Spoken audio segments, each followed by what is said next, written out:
Wa natijatu alisan ayatul ana wa ana ahli.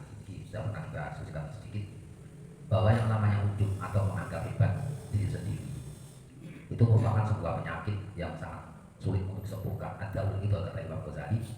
Apa itu ujub? Kita mengetahui ujub atau ujub dan kibir, sombong adalah seseorang memandang dirinya sendiri dengan pengagungan diri, sementara memandang orang lain dengan sikap meremehkan.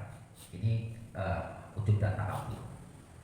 Dan biasanya ini dia akan tampak ada indikasinya, ada tanda-tandanya orang yang memiliki sifat ujub akan selalu mengucapkan saya, anak-anak, jika bukan saya, jika oh ini aku.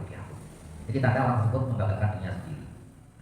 Maksudnya membanggakan dirinya sendiri itu bahayanya karena dia tidak bisa tabah ila Allah, tidak bisa melepaskan diri dari kekuatan sendiri ataupun daya sendiri.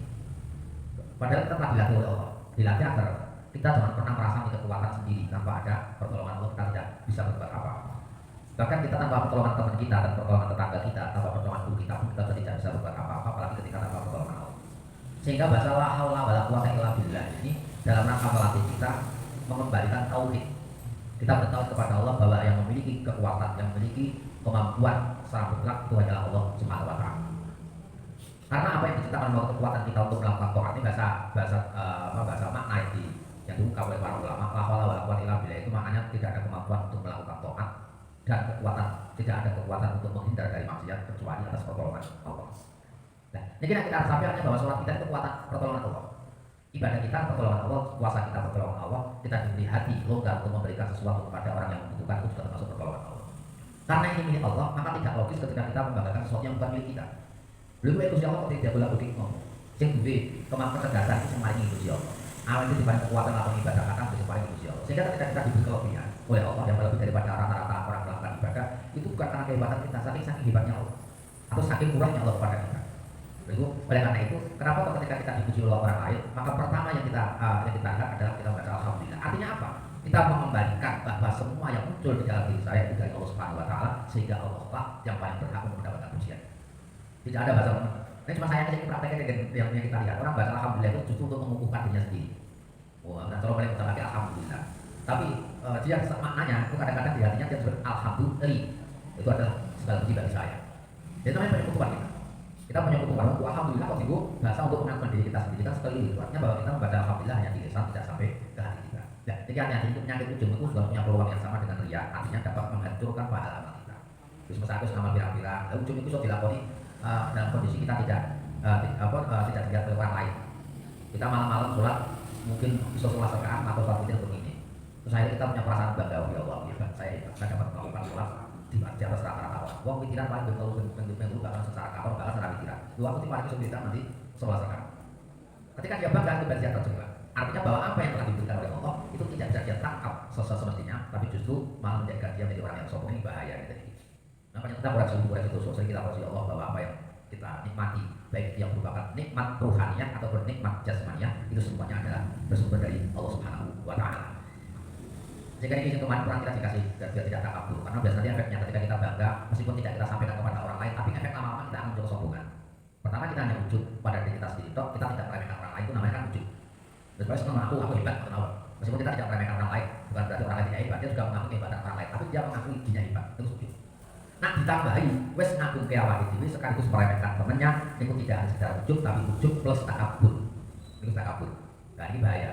Lebih parah melihat nanti tiga wakil dekati nabi ini kok layak hujat kata maka nafi kolbi bin kolda rotin takabur ini orang bakal nonton suaraku wong sing nom artinya ada sebesar semut terkecil dari sikap takabur itu yang bahaya ya dersi ya itu dersi ini akan paling ngomong keselamatan Gusti Allah itu adalah sikap-sikap sing elek itu dersi kan Gusti Allah itu tidak membutuhkan waktu lama justru pasangan antara mati paling tidak kita dikasih kesulitan oleh Allah dalam masih rodo angel sejati dia tidak bisa takabur sama sekali. Ya Allah itu sebuah kenyataan kita kita bacakan nikmat. Ketika orang mengaku ketidakmampuan, waktu yang paling apik ini sampai ada satu ulama yang mengatakan waktu yang terbaiknya apa?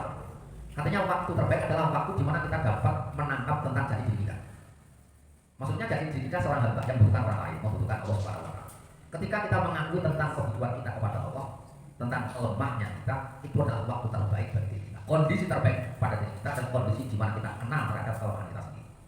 Lo kadang-kadang orang tua kenal ketika kita terburuk. Dia kenal kelemahannya ketika dia terburuk. Ketika dia jaya dia pernah kenal dengan dirinya sendiri, sehingga dia merasa hebat. Tapi ketika dia terburuk, dia dikembalikan pada jati dirinya. Oh ternyata waktu itu ada apa? Sehingga ini apa? Orang-orang Gusti Allah dari sisi memandang dari sisi ini ketika kita dibalik apa diketok kelemahannya awal itu kok paling loro, kok paling adalah apa yang kita targetkan tidak tercapai, itu bisa jadi bagian daripada rasa sayang Allah kepada kita. Pengen roke sak bener awal itu sopo. Kamu kan kena akhir ngerti awal itu sopo itu berarti kita sudah masuk mukotibah man alfa rasahu alfa. Ketika kita kenal terhadap diri kita sendiri, maka kita akan diberi peluang kepada Allah Subhanahu Wa Taala. Itu banget itu ya. Nah, orang nanti berarti sore nang Gusti Allah kan sudah mati gua. Nah, kapan kemana ini gampang. Kenal Gusti Allah. Karena kita kemana sebenarnya gengsi. Gengsi kita itu yang menjadi penghalang kita untuk mengenal Allah lebih dalam. Nah, sampai dilatih, kemudian itu melatih. Ada beberapa contoh agar kita terlepas dari sikap takabur ini sering kita sampaikan di dalam kesempatan-kesempatan yang di tema lain. Bahwa dalam rangka untuk menghilangkan ujub atau menghilangkan takabur, kita harus mengakui keutamaan hanya dimiliki oleh orang yang bertemu dengan kita. Nah, awake ketemu karo cacile, ukon rumangsa cacile kurang itu soal itu wis tuwa terus sing luwih akeh. Sehingga itu kok cacile. Nah, ketemu karo sing tuwa kita balik cara pandang kita, wong tuwa iki wis Islam wis suwe, iki ibadah luwih akeh timbang aku. Aku jek nom ibadah wis sithik apik wong tuwa. Bahkan ketika kita bertemu jadi pol Imam Ghazali. Ketika kita bertemu dengan orang kafir, itu jangan terus awake dhewe mengklaim diri kita lebih hebat daripada orang itu. Karena kita harus teringat bahwa innama a'malu bil khawatir. Bahwa amal itu akan dianggap sukses dan tidaknya tergantung pada puncaknya nanti. Ketika nanti kematian kita ternyata tidak bisa mempertahankan iman kita, itu awal duitnya dari wong sing elek. Mana cara elek apa itu mana sampai belum ada dengan suara sang Gusti Allah. Apa kalau kafir itu mati, ya kurang pasal karena mati dari wong sing mukmin awal itu mati naudzubillah dari wong sing mukmin saya. Jadi pula ya ada kemungkinan peluangnya kan sama. Dia ketika kita ada peluang, ketika kita juga membuka peluang orang kafir itu punya peluang untuk jadi wong sing mukmin, maka kita juga perlu melihat diri kita ada peluang bagi kita untuk sulul. Naudzubillah. Ketika demikian tentunya kita tidak punya perasaan untuk menyombongkan diri bahkan kepada orang kafir. Kalau masalah amar ma'ruf nahi munkar tetap. Tapi amar ma'ruf nahi munkar yang kita lakukan bukan karena kita menganggap diri kita hebat, orang tidak hebat. Tapi itu merupakan model sokong perintah Gusti Allah, na'udzu maksiat di dalam tapi bukan karena anggapan kita lebih hebat. Mulane wong sing ikhlas ngene iki wau, niku dia tidak terpengaruh tentang kondisinya sendiri. Ono el alimas, ya yo maksiat. Ning ngandani wong. Bukan ngandani wong, itu maksiat ngandani wong. Niku akhirnya piyambakipun karena masih memandang dirinya sendiri, tentunya dia akan berpikir dua kali. Karena apa ya? Karena ulama yang lain langsung dia khawatir nak dunia kiwon, itu cuma lakoni orang ngomong. Artinya sebenarnya ketika dia menghindari untuk melakukan amar ma'ruf dengan pertimbangan agar tidak diolok-olok orang lain, itu tidak dalam rangka ibadah, tetapi dalam rangka memperjuangkan eksistensi diri sendiri. Lalu sama dia kalau anak-anak aku ngandani, kamu cek lakoni kamu dia elok. Lo orang dia elok saya elok menerima uang. Sehingga ketika ada kelas Gusti Allah tidak pernah pertimbangan dia elok ya semua orang. Kok sebenarnya aku dijauhi Gusti Allah, nak orang maksiat, nak bongkaran, fal juga jibu biadi. Aku itu dijauhi kok ngawain aku itu bongkaran. Terlepas nanti apa yang reaksi yang diterima dari yang kita terima dari orang-orang yang menjadi medan perjuangan kita itu terserah. Berarti ada Nabi pernah dijawab itu guru wa ilam tak tahu wan hau wa ilam tak tahu. Perintah kebaikan meskipun kamu sendiri belum bisa melakukannya. Wan hau dan cegahlah kemungkaran wa ilam tak tahu meskipun kita juga belum bisa menghindari daripada kemungkaran itu. Kalau konsekuensinya kita akan diolok semua kita senang seperti itu. Nah, orang dolok ya tentunya kita harus menjaga sportivitas diri kita sendiri harus apa bahwa di suatu sing ini targetnya kan ketika kita tidak punya rasa takut nanti diolok orang lain kan karena kita tidak itu paling tujuannya kalau dari tidak Gusti Allah. Jadi orang amalnya ketika kita melihat ada orang itu jadinya awal itu orang itu ujub. Nah awal itu kok mau apa kita memerintahkan kepada orang lain untuk melakukan kebaikan dan kita sudah merasa harus melakukan kenangan. Itu berarti apa cuma ujub orang mana berarti orang harus melakukan kenangan. Urung lakon yo tetap ada dijauhi perintah api itu karena dari tidak Gusti Allah. Nah mana dia kok khawatir itu balik atau misalnya cek kemanusiaan khawatir mati kalau gitu kemanusiaan masih manusia juga tapi jauh daripada sidku gitu. Jadi keikhlasannya tidak ada sidik. Tidak ada ketulusan dalam berikhlas. Ikhlas itu butuh sidik. Nah sidik mesti ikhlas, nah ikhlas orang sidik. Terus mau ngapain itu ikhlas orang sidik, mau ngelakuin sholat, contohnya kan mau ngelakuin sholat pada rakaat itu namanya orang sidik. Itu mesti ini kecoba ikhlas karena Gusti Allah ngelakuin itu tenanan. Sidik waktu yang sing apik dia lagi awal-awal. Tetapi nak ikhlas tok tanpa sidik itu penting aku gunakan kewajiban seperti anak Allah selama sholat kamu cepat kamu bisa. Ya kalau Gusti Allah akan menolong. Itu dengan ikhlas bisa. Tapi tidak sidik dia. Sehingga ikhlas itu membutuhkan sidik. Tapi sidik tidak butuh apapun. Kesungguhan, wong sidik itu maknanya sungguh-sungguh. Wong ikhlas itu nak sungguh-sungguh jadi melakukan ibadah ikhlas aku ikhlas terus tidak kontrol. Aku ikhlas burung aku tak sampai tak kayak. Jiliane orang itu rasa sidik semacam itu. Kalau sidik kalau dia betul-betul mengharapkan pada di akhirat bahwa nanti dia punya keyakinan bahwa sedekah kita akan menjadi payung kita di akhirat, akan menjadi pendingin kita ketika di alam kubur. Tentunya kepercayaan itu perlu kita buktikan dengan sikap sidik kita. Namanya adalah nanggung tanggungan kan sudah.